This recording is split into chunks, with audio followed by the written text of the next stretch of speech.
Good morning students, मैं वेद प्रकाश पाठक एक बार और आपके अपने YouTube चैनल KVS क्लासेस में आ चुका हूं। आज जो हम पढ़ने वाले हैं वो कुछ बच्चों की शिकायत पर एक क्लास अरेंज किया गया है।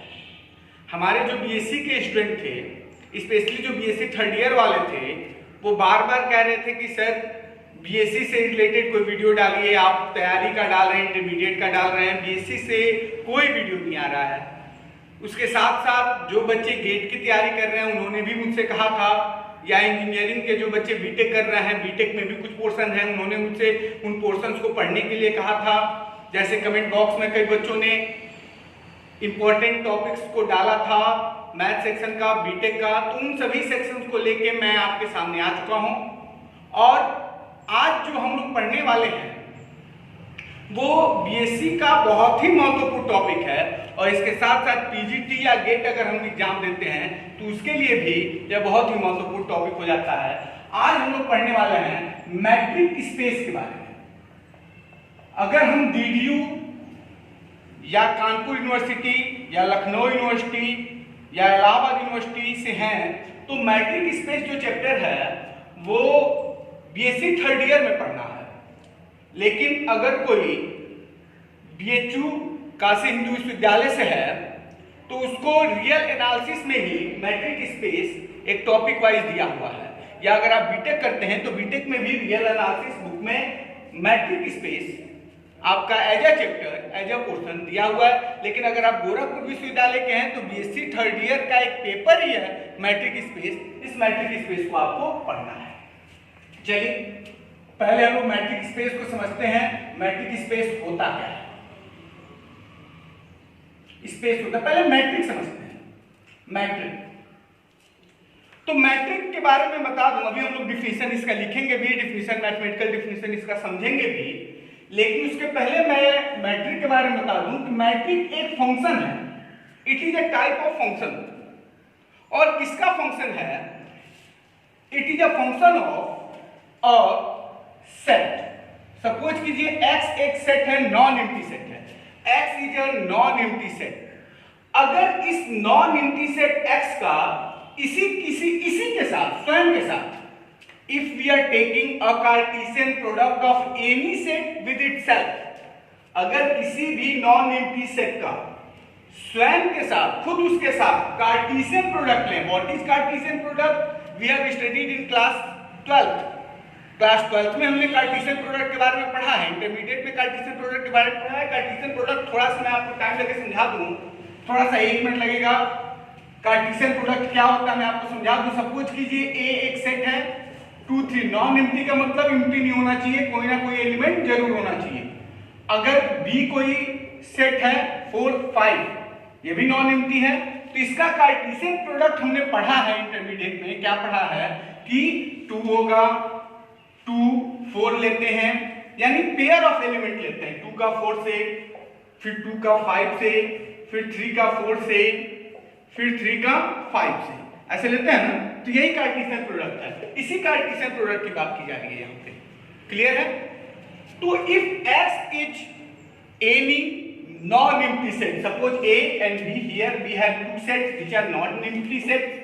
So x is a non-empty set. This x is also a non-empty set, and we are taking Cartesian product of x by itself and creating a relation R. Then this relation will be a matrix. Especially matrix is denoted by D, and D is also called a distance function. D को distance function भी कहते हैं। क्यों D को distance function कहते हैं ये आगे हम बताएंगे। देखिए D जो है एक्चुअली में डिस्टेंस बताता नहीं है, ये मत समझिएगा कि यहाँ डिस्टेंस पता चलेगा, ऐसा नहीं है। D को डिस्टेंस फंक्शन क्यों कहते हैं? क्योंकि अगर हमारा ये जो R है या हमारा ये जो A क्रॉस B जो कार्टेशियन प्रोडक्ट लिया है, इसमें जो पॉइंट मिला, इसमें जो 2 पॉइंट्स हैं, दोनों पॉइंट्स के बीच का डिस्टेंस देखते हैं, तो इसीलिए इसको हम डिस्टेंस फंक्शन भी कह देते हैं। ठीक है, इस बात को ध्यान देना। तो चलिए देखते हैं इसका डिफिनीशन हम लिखते हैं। यहाँ तो क्लियर हो गया होगा, मैट्रिक स्पेस के बारे में बेसिक चीजें क्लियर हो गई कि मैट्रिक स्पेस एक्चुअली में एक फंक्शन है। कैसा फंक्शन है? डिस्टेंस फंक्शन है।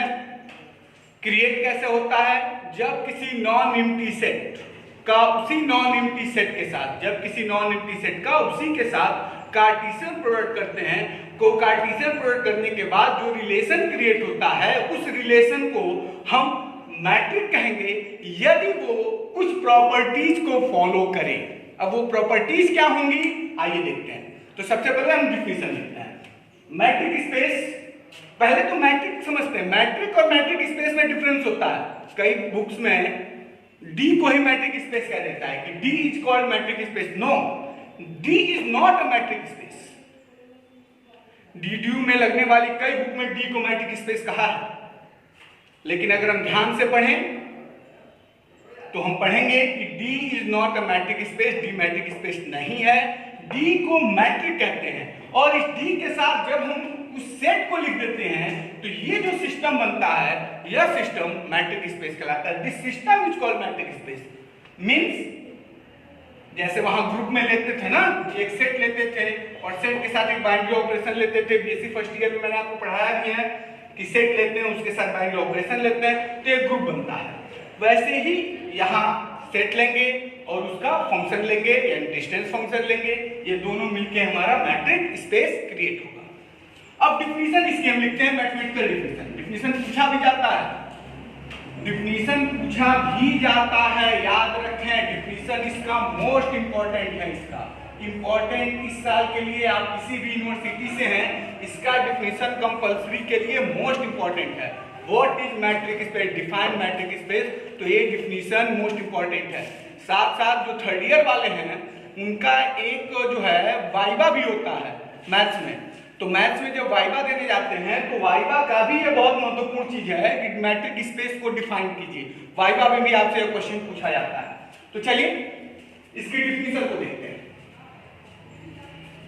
डिफिनीशन देखते हैं कैसे होगा मैट्रिक स्पेस का। तो जैसे मैंने आपको अभी समझाया वही चीज करना है। मैंने आपको क्या समझाया कि यह फंक्शन है जो क्रिएट होता है सेट से, नॉन एम्प्टी सेट से। तो सबसे पहले हमारे पास क्या होना चाहिए? Non empty set. तो let us consider, let us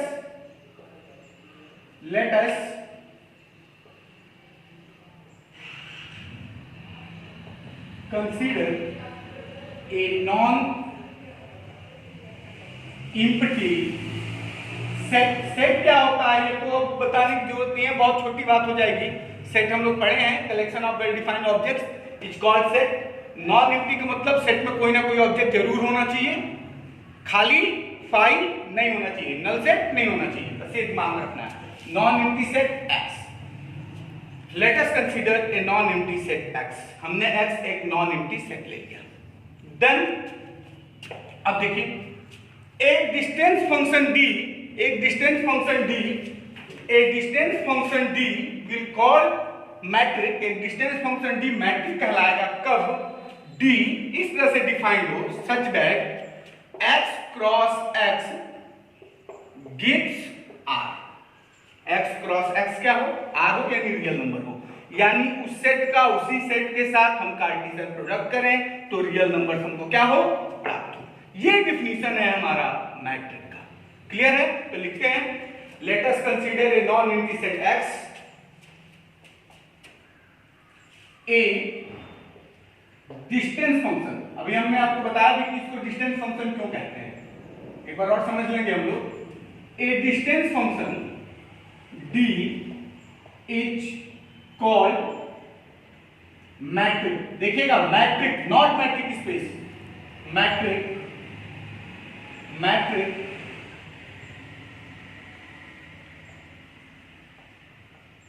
matric such that D, such that X cross, this is X and this is cross. X cross, cross means Cartesian product. Such that X cross X to R gives R. Follow the following condition. Follow the following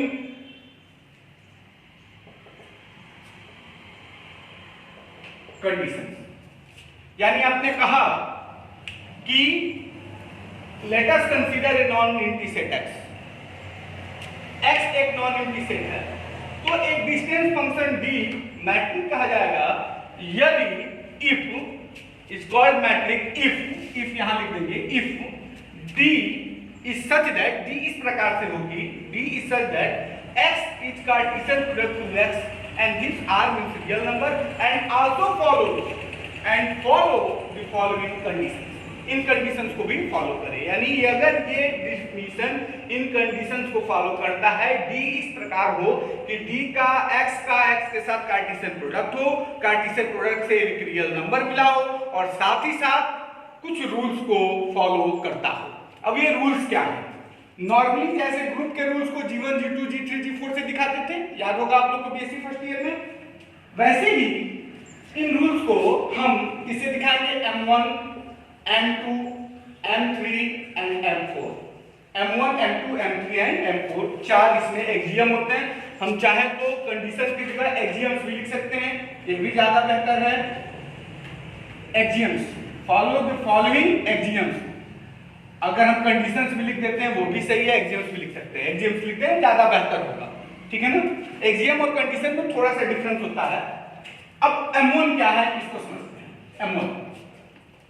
M1 कहता है, पहले तो ये समझिएगा कि ये create कैसे होता है, तो थोड़ा सा इंटरमीडिएट में जाएं कि हमने कहा कि सपोज कीजिए कि x कोई नॉन एम्प्टी सेट है, a और b इसमें दिया हुआ है, तो आपने कहा साहब x का x के साथ कार्टेशियन प्रोडक्ट लेना है, x का x के साथ कार्टेशियन प्रोडक्ट लेना है, यानी a b का a b से ही कार्टेशियन प्रोडक्ट लेना है ना। ये मैं समझा रहा हूं, इसको समझिएगा, बहुत इंपॉर्टेंट चीज है, ये बेसिक चीज है। अगर हम इसको मैपिंग करके लिखें तो होगा ये ए बी, ये मैपिंग है, मैपिंग के पॉइंट्स हैं ये ए बी, फिर ए, यहां से ए और ए लिखें ज्यादा बेहतर है, पहले ए फिर ए बी फिर बी ए और बी बी। तो इस तरह से आपने देखा मैपिंग के कुछ पॉइंट्स मिले। अब इन्हीं पॉइंट्स में ये दो पॉइंट्स है ना, ध्यान दीजिएगा, दो पॉइंट्स हैं, कहीं भी मैपिंग के पॉइंट्स मिलेंगे तो दो पॉइंट्स मिलेंगे। इसीलिए जब इसको डिफाइन किया जाएगा तो चूंकि मैट्रिक तो इन दोनों पॉइंट्स के बीच का डिस्टेंस बताएगा, इन दोनों पॉइंट्स के बीच का क्या बताएगा? डिस्टेंस बताएगा, इन दोनों पॉइंट्स के बीच का डिस्टेंस। अभी क्लियर नहीं हो रहा है डिस्टेंस मतलब क्या? सपोज कीजिए रियल नंबर, यहां देखिए रियल नंबर कह रहा है, रियल नंबर, तो रियल नंबर का मतलब हम ले लेते हैं, अगर x को 1 2 ले लीजिए कुछ देर के लिए, तो x को भी ये 1 2 है, क्रॉस करेंगे कार्टेशियन प्रोडक्ट करेंगे, अगर x क्रॉस x करेंगे कार्टेशियन प्रोडक्ट लेंगे तो 1 2 n क्रॉस 1 2 होगा।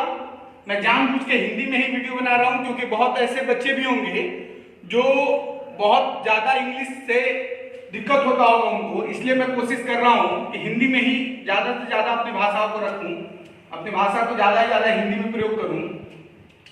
तो 1 क्रॉस 1 1 भी ले सकते हैं, 1 2 भी ले सकते हैं, 2 2 भी ले सकते हैं और 2 1 भी ले सकते हैं, इस तरह से हमने कहा। अब सपोज कीजिए एक पॉइंट और एक पॉइंट ये ले लिया, तो 1 1 के बीच का डिस्टेंस होगा, कहां पे होगा? संख्या रेखा पे, नंबर लाइन पे। यही बात कर रहा है, एक्चुअली में बात वही है, बहुत ज्यादा उधर दिक्कत करने की जरूरत नहीं है, बात वो यही कह रहा है कि 1 2 के बीच का डिस्टेंस, 1 2 के बीच का डिस्टेंस, 1 1 के बीच का डिस्टेंस, 1 2 के बीच का डिस्टेंस, 2 2 के बीच का डिस्टेंस, 2 1 के बीच का डिस्टेंस नंबर लाइन पे। लेकिन चूंकि ये फॉर्म किसका है? अलजेब्रिक फॉर्म है, इसलिए हमको ये बात क्लियर नहीं हो रहा था, लेकिन बात को यही कह रहा है कि पॉइंट्स के बीच का हमको क्या लेना है? डिस्टेंस लेना है। तो अब तो क्लियर हो गया ना डिस्टेंस, तो एक डिस्टेंस फंक्शन होता है। तो आपने कहा कि इसमें 2 पॉइंट्स होंगे, जब भी होगा कि 2 पॉइंट्स होंगे, जब 2 पॉइंट्स होंगे इसीलिए यहां हम डिफाइन x और y लेके करते हैं। क्लियर है? क्लियर है ना? चलिए अब dxy, अब मैपिंग dxy। तो सबसे बड़ी बात मैट्रिक स्पेस, मैट्रिक तभी होगा जो dxy जो पॉइंट्स लिया है हमने, जो पॉइंट्स लिए हैं वो बड़ा हो या बराबर होना चाहिए 0 के, यानी सारे बड़ा बराबर 0 का मतलब सारे नंबर्स किसमें हो? पॉजिटिव होनी चाहिए। यानी पहला प्रॉपर्टी यही है, पहला एग्जाम यही है कि dxy यानी जो डिस्टेंस ले रहे हैं जिन 2 पॉइंट्स के बीच का, वह डिस्टेंस क्या होना चाहिए? 0 से बड़ा या 0 के बराबर, या इन दोनों पॉइंट्स के बीच का डिस्टेंस 0 से बड़ा होना चाहिए। कुछ ना कुछ तो डिस्टेंस होना चाहिए, ठीक है। एक बात क्लियर हो गया कि दोनों पॉइंट्स के बीच में कोई ना कोई डिस्टेंस हमको आना चाहिए। There must be a distance between two point taken from this space, okay. Now M2 second example. What second example is saying? Suppose we are saying that dxy is given and dxy is always positive, and but we know that distance can be 0. Distance can't be negative, but distance can be 0.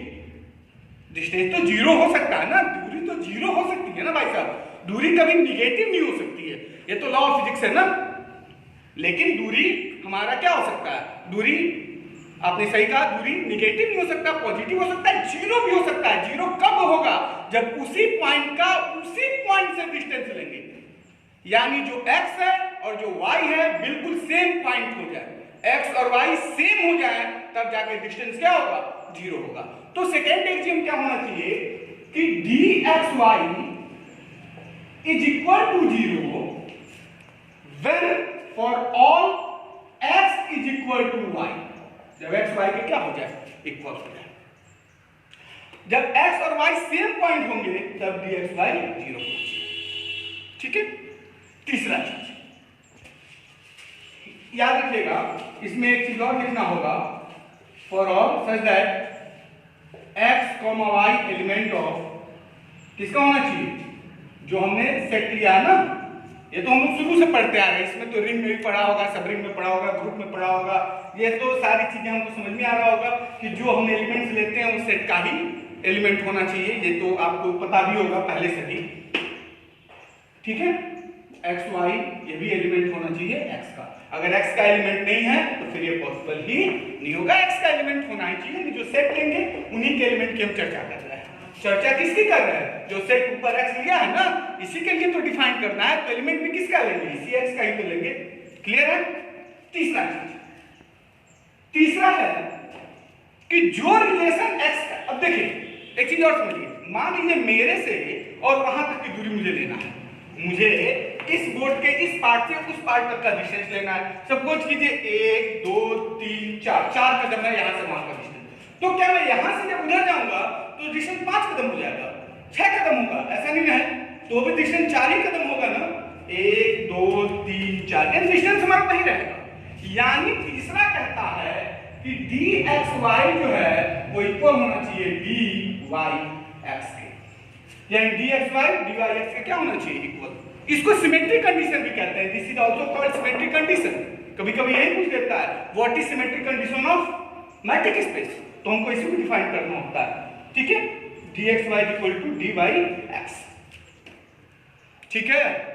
चलिए इसमें भी वही चीज लिखेंगे, चलता है x y element होना चाहिए किसका, x का।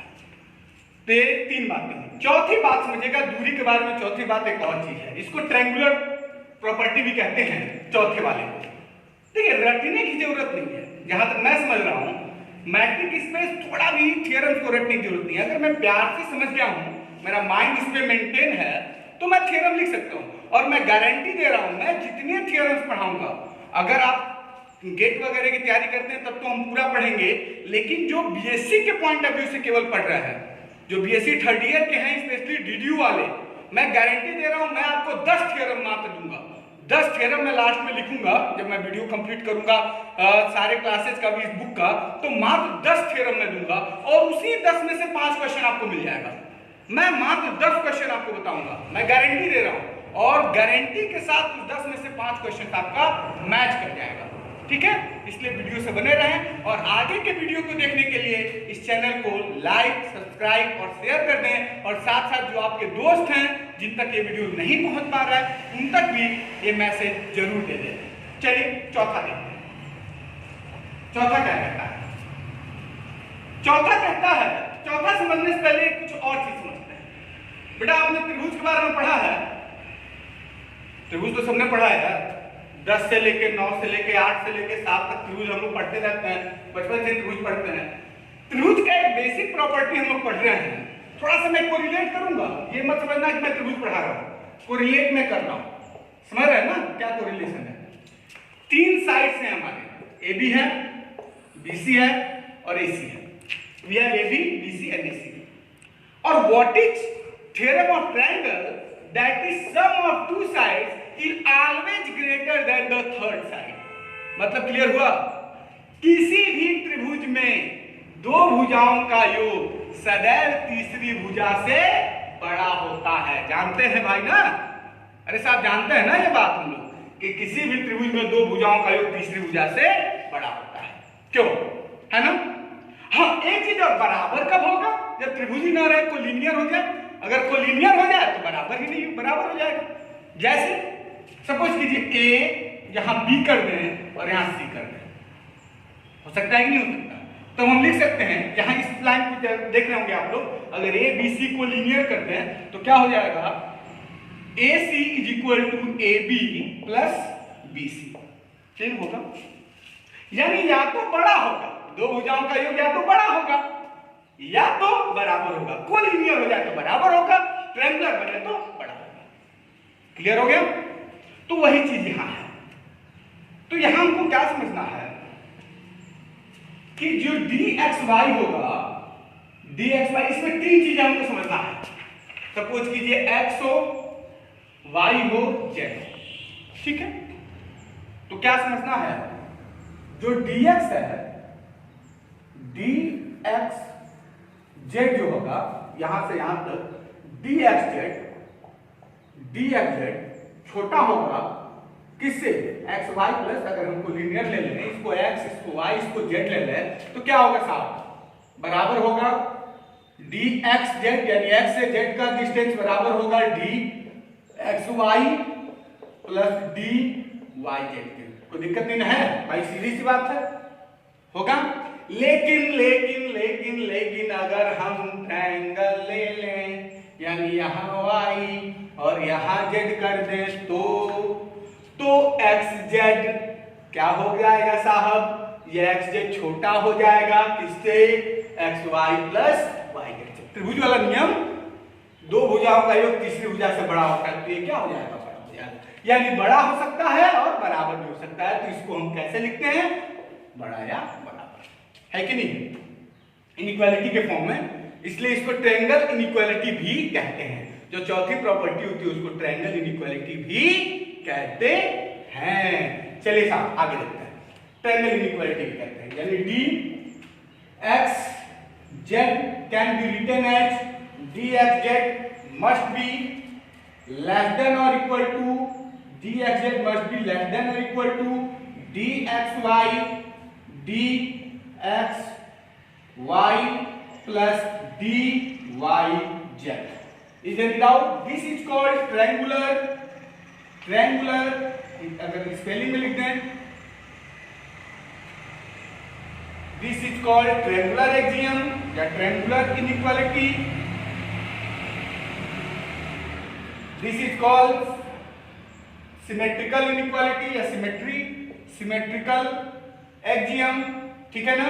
नॉन जीरो एक्सियम, ये नॉन जीरो एक्सियम कह रहा है ना, ये नॉन जीरो एक्सियम है ना भाई, जीरो से बड़ा है, जीरो के बराबर तो नॉन जीरो ही होगा, पॉजिटिव होगा, तो इसको नॉन जीरो एक्सियम भी कहते हैं।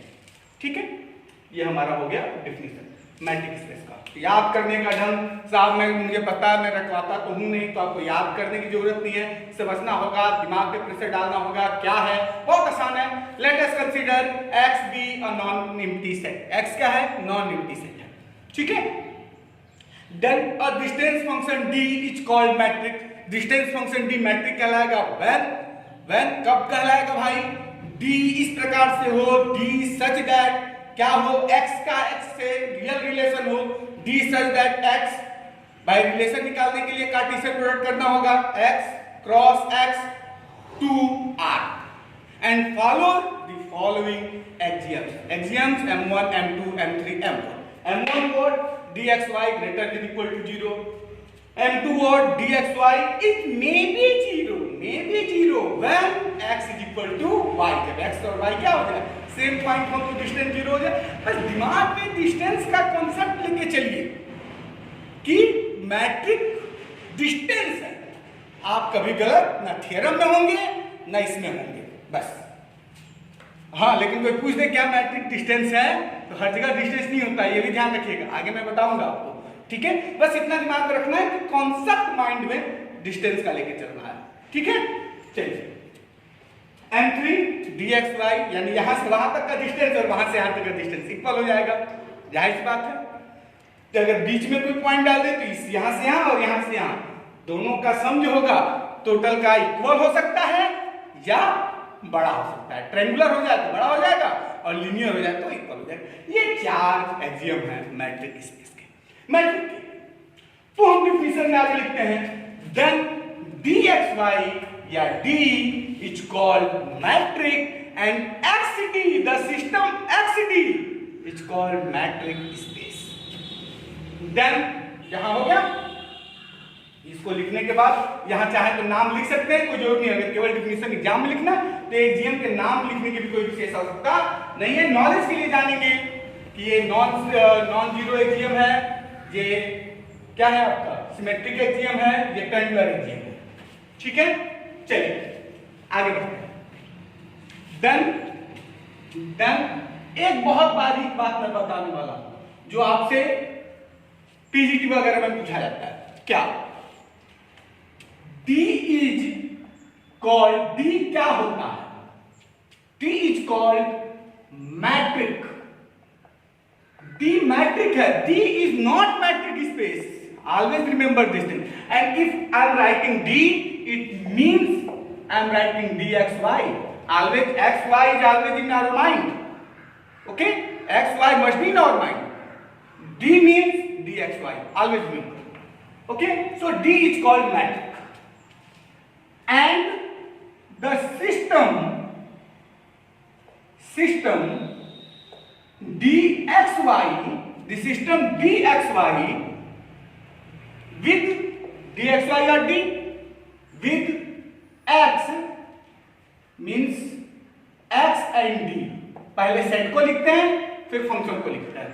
सेट को वहां ग्रुप में भी पहले g को लिखते थे, सेट को फिर ऑपरेशन प्लस या डॉट जो लिखते थे ना वो वहां था, वैसे ही यहां पे पहले से। Then the system xd is called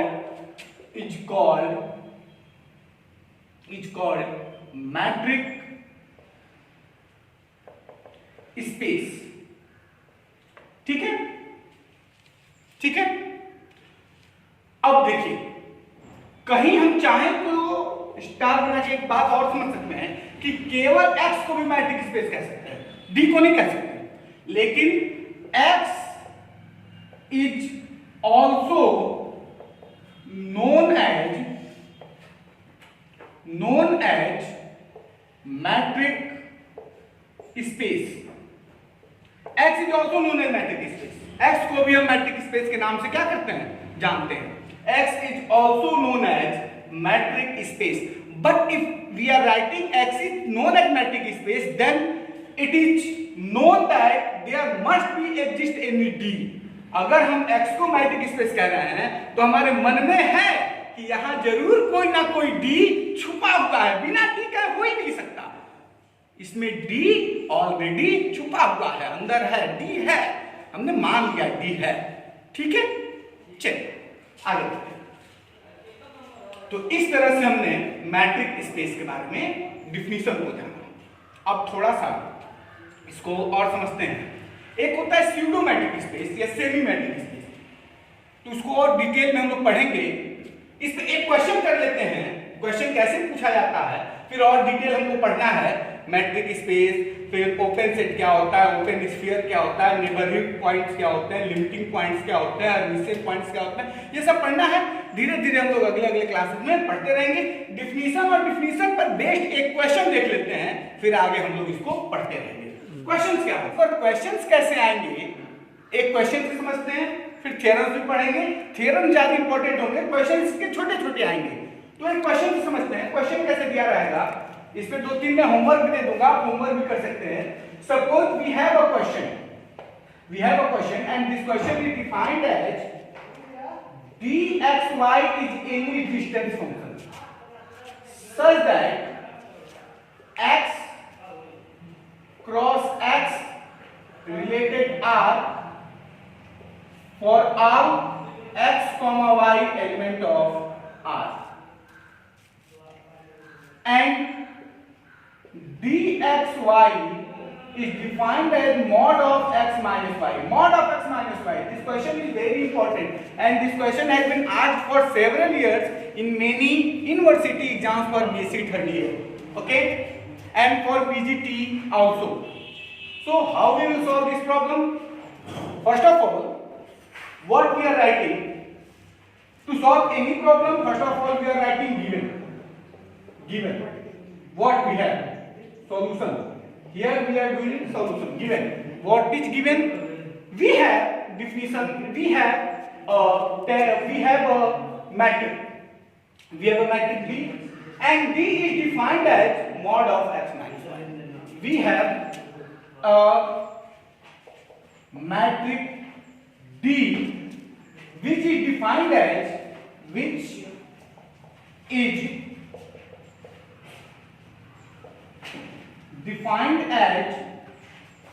dx comma y equals mod of x minus y, where for all x comma y element of x,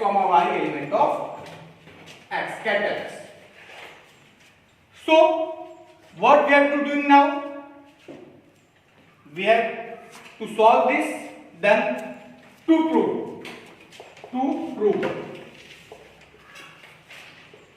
What we have to prove? We have to prove that this dxy is a matrix space. This dxy is a matrix space. How we will prove this? Okay, now proof.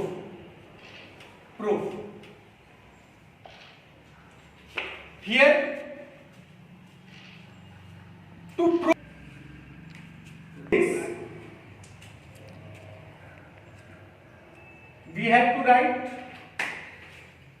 M1. We have to prove M1, M2, M3 and M4. For any matrix space, we have to prove M1, M2, M3 and M4. First of all, we will write M1. What M1 is saying? M1 is saying that dxy must be greater than equal to 0. Okay? So mod of x minus y, dxy is defined as mod of x minus y, dxy is defined as mod of x minus y. So we can write this mod of x minus y is greater than 0. And we know that the modulus of any number is always positive, since modulus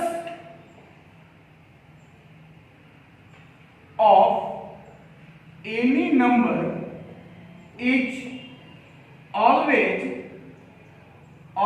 positive.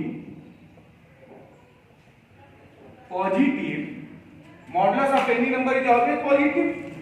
Thus, mod of x minus y is equal to positive. And positive means mod of x minus y is greater than or equal to 0. Is there any doubt? So this is M1. Now M1 is satisfied. Now M1 is satisfied. Okay? So M2. Then we will solve M2. I am erasing this.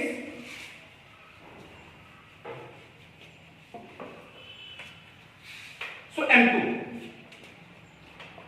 Here we have M2. For M2, we know that dxy, in definition we have given this, dxy may be equal to 0 if x is equal to y. So if dxy is equal to 0, then this is possible only when x is equal to y. How we will solve this? X is equal to y. How we will solve this? Okay. dxy defined as mod of x minus y. In question, we have dxy defined as mod of x minus y. So mod of x minus y is equal to 0. And we know that 0, mod of 0 is mod of 0. We know that 0 can be written in mod. There is no problem. 0 means mod of 0. Is there any problem? 0 can be written in mod. 0 can be written as mod of 0. So, mod of x minus y can be written as mod of 0. And we can remove mod from both sides by removing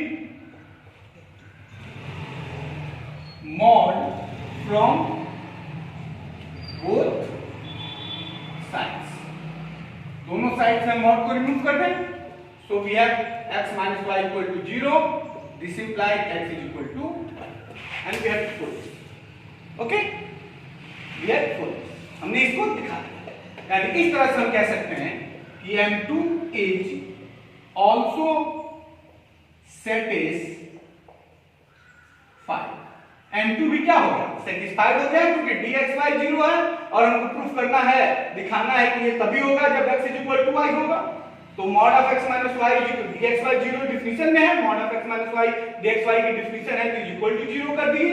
अब 0 को mod of 0 भी लिख सकते हैं, 0 को mod of 0 लिख दिया, दोनों तरफ से mod को हमने रिमूव किया, x minus y equal to 0 हो गया और इस तरह से हमने M2 को सेटिस्फाई कर दिया.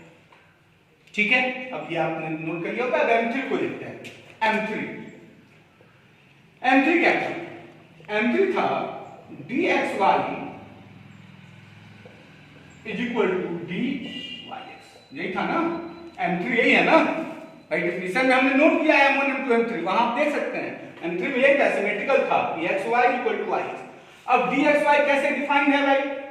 dxy का LHS लेके चलते हैं, LHS लेके चलते हैं, LHS को RHS की इक्वल लेके. LHS क्या है? LHS है dxy. यही ना LHS है. और dxy डिफाइंड कैसे है? dxy डिफाइंड है mod of x minus y. कोई दिक्कत नहीं है. चलिए, अब चाहे तो इसमें से माइनस कॉमन भी ले सकते हैं. माइनस कॉमन कर लिए, माइनस कॉमन करते ही y किस में हो जाएगा? प्लस में, और x किस में हो जाएगा? माइनस में. कोई दिक्कत? अब आपने कहा कि कोई नंबर अगर मॉड में है तो पॉजिटिव ही होगा, या नेगेटिव का कोई मतलब ही नहीं है. भाई कोई नंबर अगर मॉड में है तो पॉजिटिव ही होगा, नेगेटिव का कोई मतलब तो है ही नहीं. यानी इस माइनस का कोई मतलब यहाँ नहीं है, ये पॉजिटिव प्लस में ही होगा. यानी मॉड हटाते ही ये dxy जो है, मॉड हटाते ही ये बन गया y minus x. अब y भी एक रियल नंबर है, y minus x भी रियल नंबर होगा. x रियल है, रियल का डिफरेंस तो रियल ही होगा. यानी y minus x can also be written as mod of y minus x. Okay? So y minus x can be written as mod of y minus x. Now mod of y minus x can be written as dy comma x. So we are starting from dxy and we are here for dyx. So LHS, we are starting from LHS dxy and we have RHS dyx. So we can written as thus dxy equals dyx. So M3 is also satisfied. M3 is also satisfied. M3 भी satisfied हो गया ना? M3 is also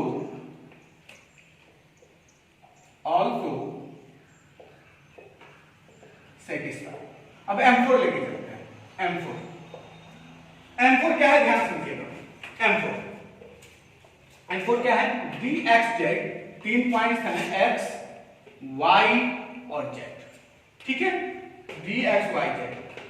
तो हम चाहे तो लिख सकते हैं for all x, y, z element है किसका? Capital X. ये सारे एलिमेंट्स कैपिटल X के हैं. सब में चाहे तो शुरू में लिख भी सकते हैं, नहीं भी लिखेंगे तो कोई दिक्कत नहीं है, क्योंकि आपने डिफिनिशन जो दिया हुआ है मैट्रिक्स का, उस डिफिनिशन में ऑलरेडी ये नोन है कि x y जो होगा वो सेट x का एलिमेंट होगा. So dxz can be written as dxy plus dyz. यही तो सॉल्व करना है कि नहीं? अब definition of metric according to question dxy जो है वो mod of x minus y है कि नहीं है? यानी जब dxz को डिफाइन करेंगे इसके अकॉर्डिंग तो mod of x minus z होगा. क्यों है कि नहीं? डिफिनिशन क्वेश्चन के अकॉर्डिंग. अगर dyz करें तो ये mod of, it is mod of y minus z. Any doubt? According to question, it is defined. So what we have to prove? We have to prove dxz equals dxy plus dyz. So dxz can be written as mod of x minus z. Dxy can be written as mod of x minus y, and dyz can be written as mod of y minus z. But we know that from the rule of modularity के rule से, modulus के rule से क्या हम जानते हैं? But mod of x plus mod of y equals mod of x plus y. This is known as modularity rule. Mod of x plus mod of y is equal to mod of x plus y. है ना? यानी किसी भी दो number के modulus का सम उनके सम के मॉडुलस के इक्वल होता है रियल के लिए, क्योंकि x y n रियल हैं, सारे रियल में ये प्रॉपर्टी फॉलो होता है। तो इसके अकॉर्डिंग देखें तो x minus z equals mod of x minus y plus y minus z. So y is cancelled out by this y, and x minus z equals mod of x minus z. Is there any doubt? So mod of x minus z equals mod of x minus z. LHS is equal to RHS. यानी M3 is M4 is by LHS RHS को equal लेके आए ना हम लोग. So M4 is satisfied. M4 भी क्या हो गया? Satisfied.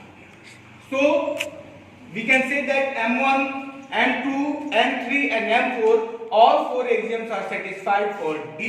So we can say that thus we can say that dxy D means dxy is metric. dxy is a metric of dx metric space.